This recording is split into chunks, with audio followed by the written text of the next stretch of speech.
You are welcome to this channel. Don't forget to like, to share, and also to subscribe in the news.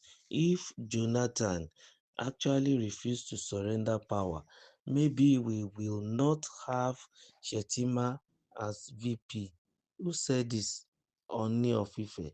Symphony TV reported on Friday, November 21, 2025, that the Onii of Ife, Oba Adeyeye Ogunwusi, delivered a profound tribute to former President Goodluck Jonathan, highlighting the critical roles his peaceful handover of power in 2015 played in preserving Nigeria's democracy.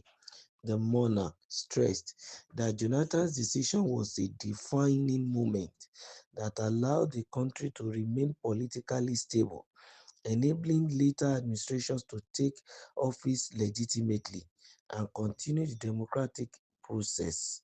Oba Ogunwusi also acknowledged the current leadership, represented by Vice President Senator Kashim Shettima, praising them for attending the event and recognizing the contributions of previous leaders.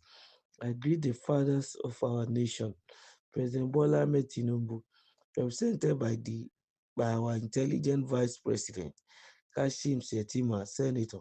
Thank you for coming and for showing respect to your predecessor. He stated, the Oni highlighted the connection between Jonathan's statesmanship and today's governance, saying that the peaceful transfer of power laid the groundwork for the current administration to operate effectively. If President Goodluck Jonathan had refused to relinquish power in 2015, we might not have had the vice president present here today, Oba Ogunwusi remarked. He concluded by urging the audience to appreciate Jonathan's wisdom and dedication, emphasizing that his actions not only strengthen Nigeria's democracy but also set a lasting example of leadership and national service that current and future leaders can emulate.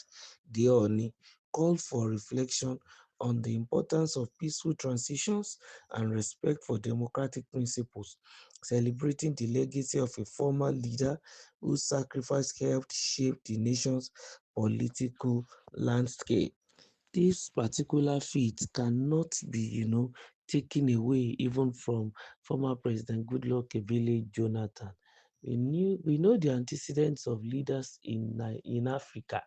They are always into this sit-tight syndrome that once they taste power, they don't want to leave. They don't want to relinquish it for another person to come in and take charge. But former President Goodluck Jonathan has been able to show that it is possible for a democratically elected leader in any African nation to quietly also relinquish power, even when there are circumstances that are, funny, that might warrant for him not to, transit power even to another person. But he summoned the courage and he did it. And after doing it, today he is a celebrated man.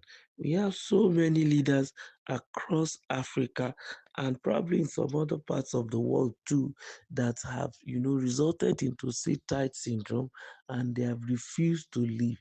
At least recently we heard of President Paul Biya of Cameroon winning his eighth or ninth election. Couldn't really no, remember now, but he's 92 already, years of age. And to a large extent, everybody is wondering, what is this man doing there? What exactly is he up to? Or what is he even gaining? What's the joy of staying in office at the age of 90 as a president? Because I don't think at that age anything is, in quote now, meaningful to him. I don't know, but I may be wrong because, in fact, probably I'm wrong. Because if staying in power is meaningless to him, he should have left. Remember the likes of Nelson Mandela also in And South Africa, after a term, he had to resign that look, his health can't carry even the pressure of ruling, the sovereign state of South Africa. And so we see how people like that and the likes of Jonathan who are willing to, make sure that the security of life and property of their people, the welfare of their people, the stability of the economy is what is much more important to them.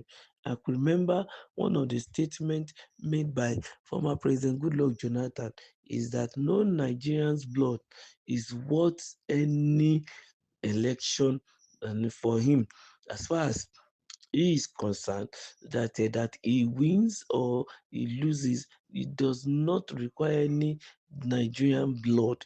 No blood should be shed because the president, did not win any election, and whether he also win on the other way around too. And to true to it, we recorded a very minimal, violence during that election.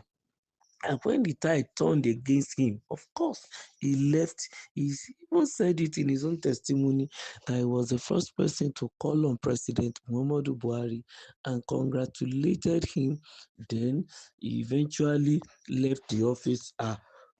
He left the office for him, and today another party is in power.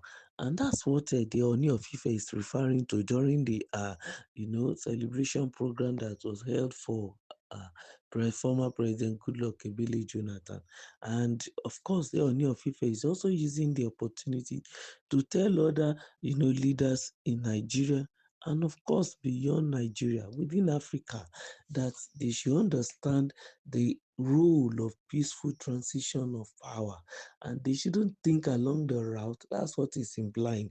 Not to think along the route of sitting down tight in power, making sure that they are the one in charge. No, let the will of Nigerians be done. Make it be that the democracy we say we have is working, that whatever anybody want to do to truncate this democracy, everyone's hand should be on deck, especially those are the leadership, cadre, and make sure that they stem any tide to, and stop our democracy. And they should keep working towards making sure that things are properly done. Because he had to refer to the fact that the current vice president, who was representing the incumbent president, was at the same occasion. And the Oba of Ife said, if Jonathan had not taken that action then, how will the vice president, be in this occasion today? So a word is enough for the wise. Let the politician learn from the few statements made by Onii of Ife, and Nigeria will be better. Like our channel, share, and make sure you please subscribe. Thank you.